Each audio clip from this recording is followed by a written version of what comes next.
세종 FM 라디오 상담실.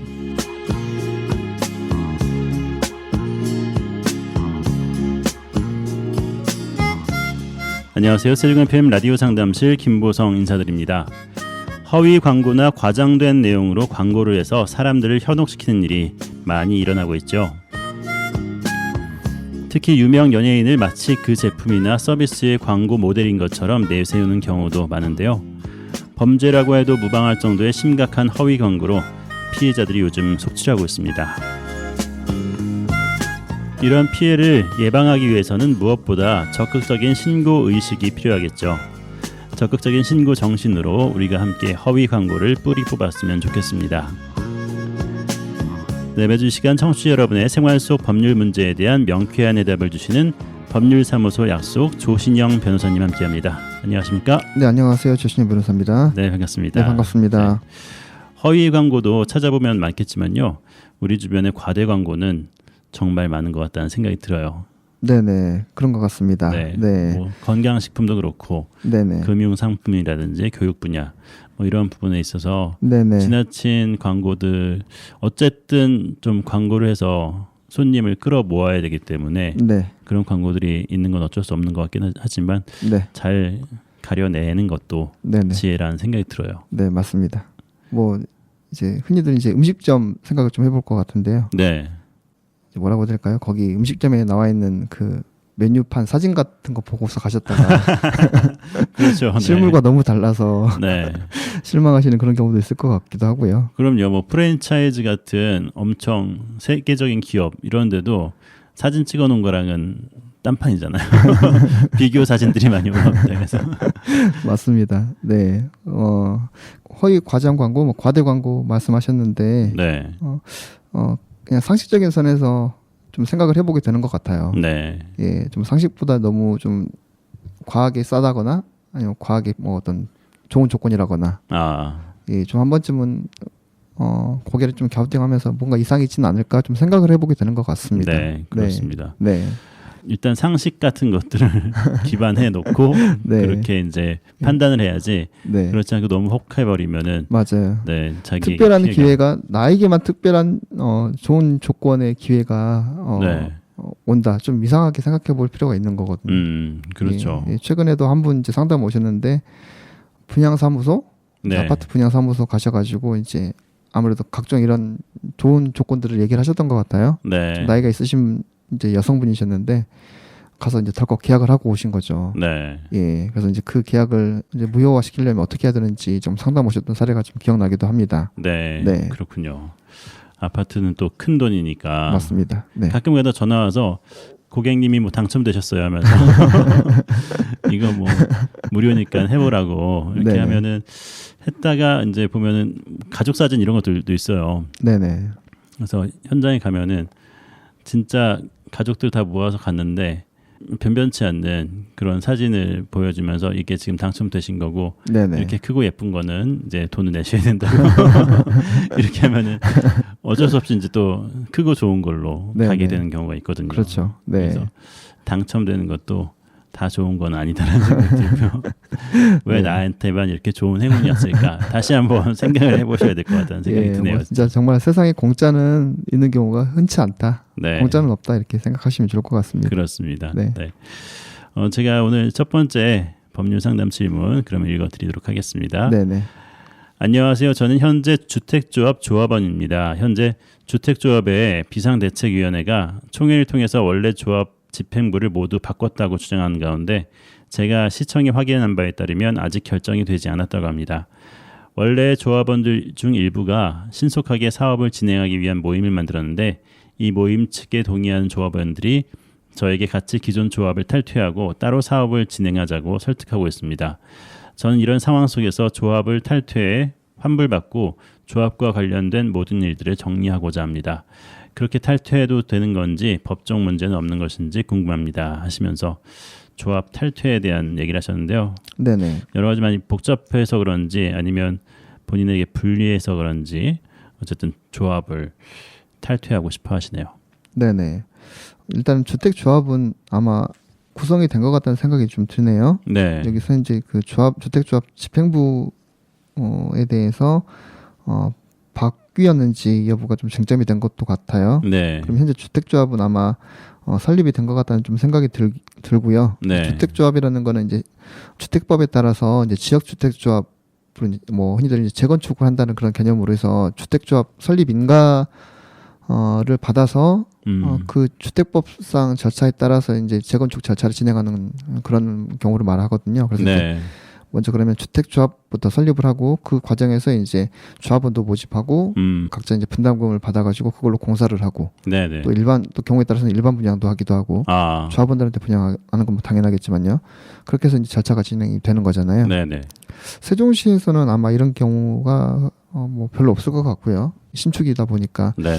혹시 이제 조치원 쪽이나 아니면 또 대전권에서는 지역 주택조합 사건들이 좀 있는 걸로 저는 알고 있고요. 네네. 주택조합은 이제 설립이 된 상황에서 이제 비상대책위원회가 꾸려진 것 같아요. 네. 이제 아마도 이제 그 조합원들의 뭐 회장, 뭐 총무, 뭐 감사 이런 분들이 횡령이라든가 이렇게 각종 범죄에 연루되는 경우들이 있기 때문에 네. 그런 경우에 또 비상대책위원회가 꾸려져 가지고 집행부를 바꾸기도 하고 뭐 그런 경우들이 있을 수 있잖아요. 네네. 그런 내용이신 것 같다는 좀 생각이 듭니다. 그리고 물어보신 게 이제 다른 분들께서 요청을 하셔가지고 기존에 현재 있는 조합을 탈퇴하고 따로 사업을 진행하자라고 설득한다고 하셨는데 네. 이미 설립되어 있는 조합에 대해서 이제 만약에 설립을 취소한다거나 아니면 설립 무효가 된다거나 그런 처분이 있으면 모르겠지만 네. 그렇지 않은 이상에서는 또다시 이제 지역주택조합을 설립을 한다 이거는 좀 쉽지 않으실 것 같다는 생각이 들긴 하고요. 네. 만약에 지역이 다르다라고 하면 그건 당연히 뭐 그건 가능한 거겠죠. 그러니까 다른 아파트들에 대해서 재건축을 하는 것으로 주택조합을 새로 만든다. 뭐 그런 건 가능하시겠지만 기존에 있는 주택조합을 탈퇴하고 또다시 주택조합을 설립한다. 이거는 제 생각에 좀 쉽지는 않을 것 같아요. 현실적으로. 네. 물론 이제 주택조합 설립 인가를 받기 위해서 그 절차와 조건들이 있을 건데 그 절차와 조건들을 다시 밟으신다면 네. 가능할 여지도 있을 것 같다는 생각이 들긴 합니다만 어쨌든 그런 부분들은 좀 여러모로 고려해야 될 상황들이 있고 절차와 시간과 비용들 그다음에 사람들을 많이 모아야 되기 때문에 네. 그런 현실적인 좀 어려움들이 있다라는 걸 좀 감수하셔야 될 부분들이 많다라는 거를 일단 참고적으로 말씀을 드립니다. 네. 그다음에 이제 조합을 탈퇴해서 환불받고 조합과 관련된 일들을 정리하고 싶다라고 말씀하셨는데요. 탈퇴하는 것이 이제 쉽지는 않은 것으로 알고 있습니다. 네. 예. 주택조합에서 이제 탈퇴가 임의로 가능하다고 하면 사실은 주택조합 설립 취지가 유명무실하게 될 가능성이 있는 거거든요. 대법원에서도 그런 부분들을 바탕으로 판시를 한 게 있습니다. 97년도 사건이긴 한데요. 이제 현재 이제 주택법 사안에서도 아마 동일하게 적용이 가능할 것으로 보이긴 하고요. 네. 재건축 조합 같은 경우에는 조합의 본질상 부득이한 사유가 없는 한 조합원의 임의 탈퇴를 허용하지 않는 것이라고 봄이 상당하다라고 해가지고요. 이제 임의적으로 탈퇴하는 것들에 대해서는 좀 제한을 가하고 있습니다. 다만 이제 주택조합에도 보면은 규약이 있을 것입니다. 정관 또는 규약이 있을 거고 네. 조합 규약이 있을 건데 그 규약을 한번 확인해 보셔야 될 것 같고 보통은 임의적으로 탈퇴하는 것을 못하도록 그렇게 하고 있습니다. 근데 다만 이제 특별한 사유가 있으면 케이스가 있으면 탈퇴가 가능하시긴 할 건데요. 그런 부분들 좀 체크해 보셔야 될 것 같고 아니면 어쨌든 주택조합을 가입하기 위한 그 조합원으로서 가입하는 그런 계약 절차를 거쳤을 거잖아요. 네. 그 계약 절차에 있어서 어떤 무효나 아니면 착오가 있었다거나 아니면 기망적인 요소가 있었다거나 그러면 무효나 착오나 뭐 어떤 사기 강박으로 인해서 가입 계약 자체를 취소하거나 무효로 돌리는 거 그런 방법을 좀 생각해 보실 수 있는 것 같고요. 다만 일반적으로는 이 조합에서 탈퇴하는 것이 쉽지가 않다라는 것들을 좀 참고를 하셨으면 좋겠습니다. 네, 그렇군요. 네. 어쨌든 뭐 주택조합이라는 게 재건축을 전제로 해서 모인 사람들이기 때문에 네네.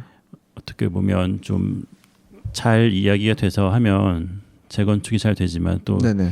요즘에 건축 시세라든지 네네. 네, 건물 시세, 뭐 부동산의 동향에 따라서 확 바뀔 수도 있는 게 네네. 주택조합원들의 마음일 것 같다는 생각도 들어요. 그래서 네. 그 사이에서 어떻게 또 잘 조절을 해야 되는지 그리고 네네. 처음 가입할 때 좀 주의를 해야겠다는 생각도 드네요. 네, 맞습니다. 처음부터 주의를 해서 이제 정말 심사숙고하셔가지고 네. 내가 이거를 가입을 할지 말지 조합 설립하는 것에 대해서 동의를 할지 말지 좀 심사숙고해 보시는 것이 당연히 좋은 것 같고요. 네. 이제 사실은 이제 낙후된 지역에서 살고 계시는 분들이라고 하면 네. 아파트를 신축 아파트를 하나 얻을 수 있는 거기 때문에 네. 자산도 뭐 늘어날 수도 있고 어쨌든 여러 면에서 좀 혹하는 부분이 있을 수도 있습니다. 네. 하지만 심사숙고를 하셔야 될 것 같고요. 왜냐하면 재건축 조합이 설립이 된 이후에 실제로 이제 착공하고 분양까지 입주까지도 마무리되는 그런 성공하는 사례가 좀 성공률이 높지는 않거든요. 아, 그래요.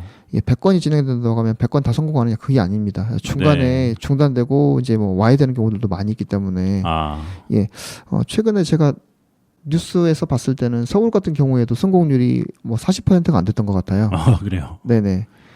그리고 서울 같은 경우에서도 지역별로 어떤 지역은 재건축 조합 성공률이 뭐 60%, 70%, 어떤 지역은 어떤 구에서는 뭐 20, 30% 미만 이렇게 좀 같은 서울권 내에서도 어떤 구인지에 따라서 좀 차이가 많이 있었던 것 같고 제 생각에는 고려해야 될 요소들이 여러 가지가 있겠지만 이제 얼마만큼 집행부가 좀 성실하게 착실하게 그런 조합 업무를 진행을 하는지 시공사 선정부터 해가지고 그런 부분들에서 좀 성실하게 하는 분들이 추진을 하고 진행을 하는 것인지 좀 잘 보셔야 될 것 같고요. 그 다음에 그 조합원 분담금이라고 해야 될까요? 좀 상식적인 선 내에서 처음에는 너무 싸게 이렇게 책정해가지고 조합원들 많이 불러모았다가 갈수록 올리는 케이스도 생각해 볼 수 있잖아요. 네, 그렇죠. 분담금이 계속해서 올라가는 경우 있으니까. 그래서 나중에 그 분양을 위해서 들어가는 각종 비용들이 있을 건데 공사비라든가 이제 그런 부분들이 정상적으로 좀 책정이 돼서 분담금도 좀 적절하게 마련이 됐는지. 그래서 나중에 추가로도 분담금 내야 될 경우는 없는 것인지. 그런 부분들도 좀 체크하셔야 될 것 같고요. 어쨌든.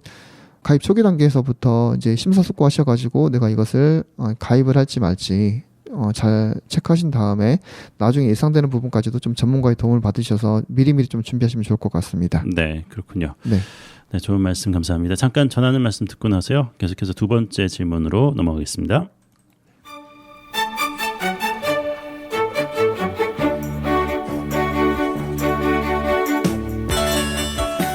FM 98.9MHz 세종 FM 라디오 상담실 함께 하고 계십니다. 법률과 관련된 모든 질문들 받고 있습니다. 세종 FM 홈페이지 sfm.kr 프로그램 참여 게시판에 글 남겨주시거나 세종 FM 유튜브 채널 찾아오셔서 세종 FM 라디오 상담실 다시 듣기 영상에 댓글 남겨주셔도 되겠습니다. 여러분의 많은 참여 기다립니다. 네, 이 시간 법률사무소 약속 조신영 변호사님과 함께하고 있습니다. 다음 상담 질문입니다. 안녕하세요. 저는 사회생활을 시작한 지 얼마 안 된 청년입니다. 직업은 물류센터에서 일을 하고 있고요. 월 소득은 200만 원 정도입니다. 제가 가진 재산이라고는 월급밖에 없지만 이마저도 생활비로 거의 사용되어서 재산은 거의 없다고 할 수 있습니다. 갚아야 할 금액은 2천만 원입니다. 대학교 입학 후에 아르바이트를 하면서 돈을 벌었지만 생활비가 부족해 조금씩 돈을 빌리다 보니 이렇게 빚이 크게 늘어났습니다. 저도 개인 회생이 가능할까요? 라고 이렇게 질문하셨는데요. 네, 청년인데 자립이 힘들었던 것 같아요. 그래서 참 열심히 살아오셨던 것 같고요. 청년분께서 이제 개인회생에 대해서 물어보셨는데 제 생각에는 일단 개인회생은 가능하실 것 같고 성실하게 직장생활하고 계시기 때문에 얼마든지 이제 이 빚으로부터 벗어날 수 있다. 라는 걸 좀 말씀드려보겠습니다. 희망과 용기를 한번 가져보시면 좋을 것 같고요. 개인 회생할 때 이제 고려하셔야 될 것은 이제 뭐 몇 가지 사항들이 있긴 있습니다. 뭐 재산이 얼마만큼 갖고 있는지, 그다음에 소득은 있는지, 소득 수준이 얼마만큼인지, 그다음에 부양 가족이 있는지, 그다음에 이제 채무가 얼마만큼인지, 예를 들면 대출을 받았는데 그 대출금을 어떻게 사용했는지. 이렇게 좀 몇 가지 것들이 쟁점들이 있고요. 그런 것들 좀 잘 체크해 보시면 될 것 같은데요. 보통은 이제 빚이 얼마만큼 있는지가 크게 고려 사항은 아닙니다. 빚이 뭐 내가 1억인지 2억인지 뭐 3억인지 이렇게 빚의 액수에 따라서 회생이 되느냐 안 되느냐 그렇게 크게 갈리는 것 같지는 않고요. 중점적으로 좀 보셔야 될 거는 내가 그 대출을 받아서 과연 어디에 썼느냐. 사실은 그게 더 중요합니다. 내가 그 대출금을 가지고서 내가 어떤 뭐 편파 변제라고 하긴 하는데 내가 개인적으로 누군가한테 준 게 있는지 또 그 다음에 현금으로 찾아가지고 어디에 사용했는지 확인이 안 된다라고 하면 그런 부분이 문제가 될 수 있고요. 네네. 뭐 체크카드로 신용카드로 사용하셔서 내가 이걸 생활비로 썼다라고 하면 사실은 크게 문제가 되지 않습니다. 네. 오늘 상담 주신 분 같은 경우에는 이제 생활비로 거의 다 사용하셨을 것 같습니다. 네. 생활비가 부족해서 돈을 조금씩 빌리셨다고 했는데 이제 그래서 이제 빚이 늘어나셨다는 거예요. 이런 분들은 사실은 이제 회생이 얼마든지 가능하신 거고요. 네. 회생할 때도 크게 뭐 이슈될 내용들이 없기 때문에 얼마든지 회생계획이 정상적으로 좀 인가결정까지 나올 수 있을 것 같다고 좀 생각이 들긴 합니다. 네. 회생이랑 파산의 기본적인 차이가 이제 소득 부분이라고 생각하시면 될 것 같은데요. 네. 소득이 있으신 분들은 회생으로 가시는 것이 더 좋고요. 소득이 없으시거나 소득이 있다고 하더라도 최저생계비보다 더 적은 소득이 있다라고 하면 파산도 생각해 보실 수 있는 겁니다. 네. 하지만 보통은 좀 파산을 권유하는 것보다 회생을 더 권유하고 있고요. 파산은 좀 더 시간이 오래 걸리긴 합니다. 이제 법원에서 검토하는 시간이 좀 오래 걸리는 거고요. 네. 현실적으로 이제 절차가 다 끝난 이후에 뭐 신용 점수를 회복한다든가 새로이 대출을 받는다거나 제약이 더 제약이 많은 걸로 알고 있습니다. 네. 회생이 좀 더 제기하거나 신용 점수를 올려서 또 다른 경제적인 그런 부분들을 활동하시기에는 회생이 좀 더 유리하다라는 걸 말씀을 드리고요. 네. 재산이 있는 분들 같은 경우에는 회생이 더 유리합니다. 이제 회생 같은 경우는 기본적으로 재산을 유지하는 상태에서 월 변제금을 납부하셔서 빚을 채무를 면책받는 경우이기 때문에 네. 조금이라도 재산이 있다라고 하면 이제 회생으로 가시는 게 더 유리할 것 같습니다. 예를 들면 네. 자동차라던가 뭐 청약예금을 좀 지키고 싶다거나 아니면 내가 집 보증금이 한 4천만 원 가량이 있는데 보증금을 지킨 상태에서 좀 하고 싶다라고 하면 회생으로 가시는 것이 좀 더 타당할 것 같고요. 네. 회생이든 파산이든 절차가 이제 두 가지로 생각하시면 될 것 같은데 일단 신청하는 절차와 네. 추후에 이제 면책을 받는 절차가 별도로 있습니다. 이제 면책이라는 건 말 그대로 내가 이 갖고 있는 채무에 대해서 책임을 탕감받는 그런 경우를 면책이라고 하는데 네. 파산 같은 경우에는 파산 선고만 받고 면책이 안 되는 경우도 있을 수도 있습니다. 그렇다 보면 파산자의 지위가 유지가 되는 거기 때문에 파산자 지위가 유지되면 각종 법적으로 좀 제한이 되는 것들이 많이 있습니다. 네. 그렇기 때문에 일반적으로는 좀 회생으로 가시는 것이 더 안전하고 유리한 부분들이 많다라고 생각하시면 좋을 것 같고요. 네. 오늘 같은 경우 청년이시고 앞으로도 이제 계속해서 직장생활, 직업생활 하실 것 같기 때문에 회생으로 가시는 것이 당연히 더 타당해 보이긴 합니다. 네. 월 변제금 같은 경우는 이제 월 소득이 200만 원 가량이라고 하셨는데요. 회생하시는 분들이 이제 월 변제금이 얼마인지 좀 궁금해하실 것 같은데 이제 월 변제금을 산출하는 것들은 이제 직장인이라면 사실 거의 좀 정형화되어 있습니다. 네. 개인 사업자라면 사실 좀 복잡합니다. 월 변제금을 산출하기 위해서는 소득을 확정을 해야 되는데 개인 사업자분들은 소득이 매달 일률적이지가 않기 때문에 그렇죠. 예, 그 개인 사업자분들은 소득 산출하는 것이 좀 쟁점이 되는 것이고요. 네. 급여 소득자인 경우에는 급여가 거의 뭐 비슷하실 거기 때문에 물론 상여금도 다 포함되는 겁니다. 상여금이든 네. 어쨌든 각종 소득들을 다 포함하셔서 이제 과거 1년치를 평균으로 하셔가지고 소득을 확정을 하시고 그 소득에서 이제 생계비를 빼시는 건데 생계비는 내가 얼마만큼 쓰는지 각자 구체적인 상황에 따라서 그 채무자 각자의 내가 쓰는 생계비를 계산하는 것이 아니라 법원에서 딱 정해놨습니다. 생계비를. 네. 법원이 정해놓은 생계비가 있는데 2024년 기준으로는 이제 1인 가구 기준이에요. 미혼이시라고 하면 1인 가구 기준 생계비가 적용이 되어서 그만큼은 이제 본인이 사용하실 수 있고 남는 금액, 그러니까 월급에서 생계비를 뺀 남는 금액만큼은 이제 변제를 하셔야 되는 거거든요. 네. 그 변제는 이제 법원 계좌로 납부를 하시면 되는 거고요. 네. 그래서 2024년 기준으로 1인 가구 생계비가 133만 원, 134만 원 가량입니다. 네. 예. 소득이 200만 원이라고 하면 200만 원에서 이 133만 원을 제외한 66만 원 가량을 매달 이제 법원에다 납부를 하시고 이제 36개월 동안 납부를 하시면 이제 모든 회생 절차가 마무리가 되는 것입니다. 네. 네. 그렇군요. 생계비가 좀 더 늘어나는 경우들도 있습니다. 예를 들자면 주거비 같은 경우에 내가 월세 거주하고 있다라고 하면 주거비를 좀 더 생계비에서 고려를 해주기 때문에 예를 들자면 생계비를 한 150만 원 가량, 160만 원 가량 좀 인정받고 나머지 금액 한 40~50만 원 가량만 월 변제금으로 내도 될 수 있는 상황이 될 수가 있습니다. 네. 이제 추가적으로 인정받을 수 있는 생계비들은 주거비, 뭐 교육비, 이제 그 병원 관련된 의료비, 네.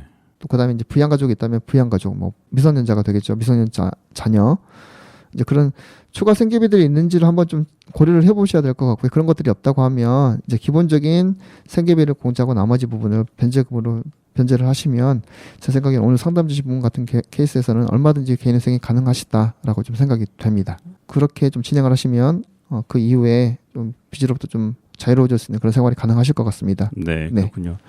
지난번에 제가 말씀을 드리긴 했었는데 이게 제2금융권이라든지 뭐 제3금융권 이런 네네. 쪽에 있는 모든 빚도 다 포함을 시켜야 된다고 말씀을 하셨었잖아요. 네, 맞습니다. 네. 이렇게 회생까지 가야 되는 경우가 발생하는 거는 본인이 이제 카드 빚이라든지 이런 것들을 갚을 수 없는 상황이 왔을 때 그때 신청을 해야 되는 거죠. 그렇죠. 예. 매달 대출금에 대해서 갚아야 되는 돈이 있잖아요. 네. 원리금, 뭐 원금 포함해서 이자가 포함해가지고 이제 갚으실 수도 있는데 그 금액을 이미 연체하신 분들도 있을 수도 있고요. 그렇죠. 아니면은 내가 여기저기서 끌어모아가지고 겨우겨우 갚아왔는데 이제 더 이상은 끌어올 데도 없고 네. 더 이상 돌려받기도 할 수 없고 갚을 수 없는 상황이다 라고 하시는 분들도 있을 수 있어요. 네. 어떤 상황이든 다 이제 개인회생 신청은 가능하신 거고요. 제 경험상 개인회생을 고려하실 것 같으면 이제 굳이 연체되기 기다리지 마시고 네. 미리 한번 상담 받아보시고 미리 신청하는 것도 저는 괜찮을 것 같다는 좀 생각이 듭니다. 그래요? 네네. 그래야 좀 이제 어쨌든 심리적으로도 심정적으로도 좀 스트레스를 덜 받으실 거고요. 네. 이 회생이라는 것 자체가 어떤 삶에 있어서 지장이 되는 게 아니거든요.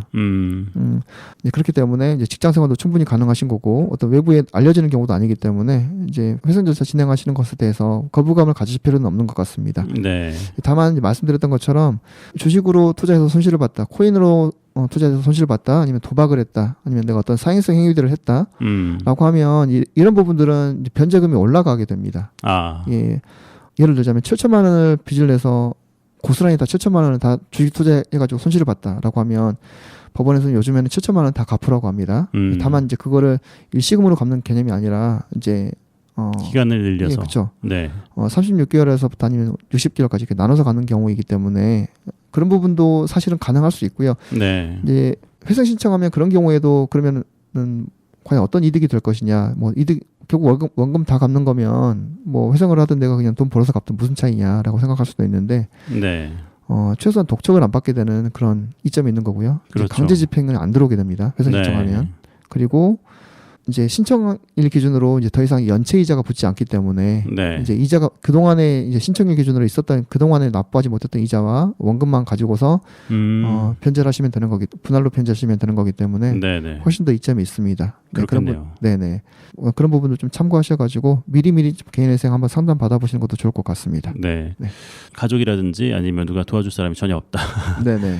이거는 감당하기 힘들다 생각될 때 네네. 개인회생을 생각하시는 분들이 있을 수도 있고 네. 그걸 그 절차에 대해서 잘 모르실 수도 있거든요, 사실은. 네, 맞습니다. 그렇기 때문에 좀 이런 부분은 많이 알려줬으면 좋겠다는 생각이 드는데 네네. 그렇게 캠페인이라든지 적극적인 알리는 행정들은 많지가 않은 것 같다는 생각이 들어서 네네. 좀 아쉽다는 생각도 드네요. 네네. 이제 뭐 한 가지 아셨으면 좋겠는 게요. 네. 이제 빚을 갚기 위해서 돌려막기를 하시잖아요. 네. 돌려막기 하신 것 중에 이제 만약에 카드 대출을 받고 신용 뭐 현금 서비스 받고 이런 분들은 사실 크게 문제가 안 될 수도 있어요. 네. 그것도 마찬가지로 다 그런 채무도 회생으로 진행이 가능한 거기 때문에 네. 보통은 크게 문제가 되지는 않습니다. 금융권에서 하는 건. 네. 다만 개인적으로 빌려가지고 개인적으로 빌린 것도 사실은 이제 문제가 안 될 수도 있어요. 네. 그분들도 다 이제 개인 채권자들로 포함시키면 되는 거니까. 네. 이제 물론 이제 그런 부분이 있죠. 이제 감정적으로 친구한테 빌렸다라고 해요. 친구분이 친구분이랑 관계가 좀 안 틀어진다거나 좀 네. 문제가 있을 수 있는데 물론 해결하는 방법이 있긴 있습니다. 근데 개인적으로 빌렸든 누군가로부터 빌렸든 빌린 것 자체는 개인회생 채권자로 포함시키면 되니까 문제가 안 되는데 네. 보통 문제가 되는 거는 어떻게 썼는지. 내가 친구분한테 빌려서 그걸 또 다른 사람한테 갚아줬다. 네. 갚아준 게 문제가 되거든요. 아. 편파 변제를 보기 때문에 또 네. 그만큼 고스란히 또 변제금이 올라갑니다. 법원에서는 개인적으로 내가 친한 사람한테만 먼저 갚아주는 거를 이제 이거를 편파 변제라고 봐가지고 네.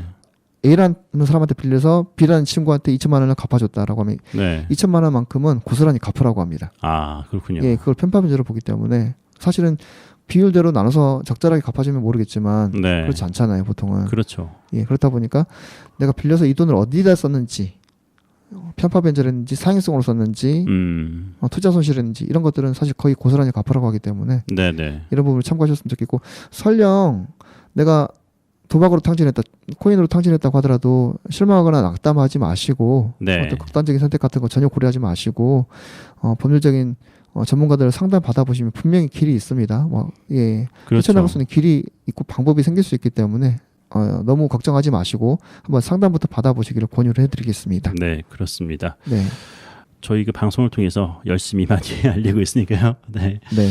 들어보시고 또 참고도 하시고 희망도 가지시고 하셨으면 좋겠다는 생각이 듭니다. 네. 네, 지금까지 법률사무소 약속 조신영 변호사님 함께하셨고요. 오늘도 좋은 말씀 감사드립니다. 네, 감사합니다. 수고하셨습니다.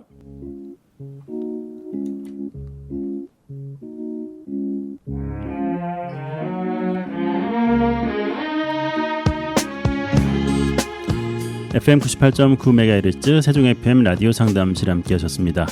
라디오 상담실은 언제나 여러분의 참여를 기다리고 있습니다. 세종 FM 홈페이지 sfm.kr 프로그램 참여 게시판 이용해 주시고요. 유튜브 세종 FM 채널에도 방송 후에 올라가니까요. 꼭 찾아오셔서 상담 질문과 청취 소감 남겨주시기 바랍니다. 세종 FM 라디오 상담실 지금까지 진행의 김보성이었습니다. 감사합니다.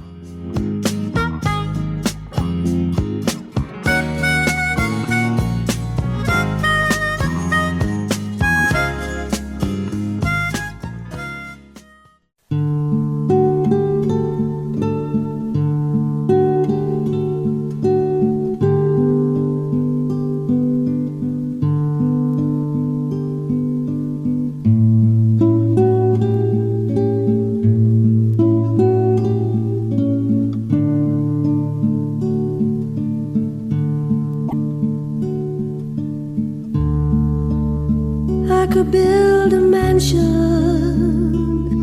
that is higher than the trees.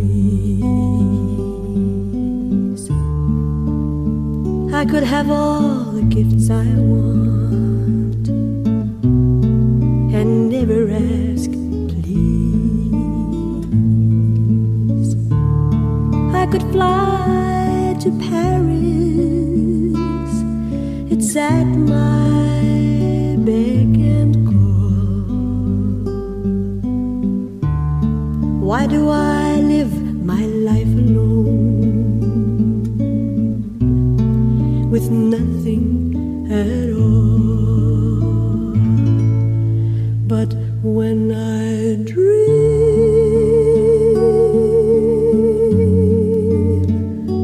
I dream of you.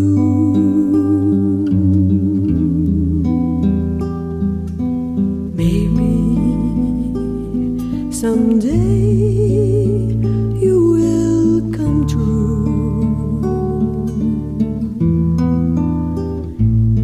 When I dream,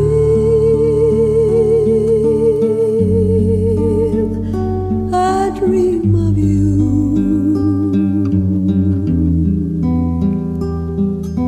Maybe someday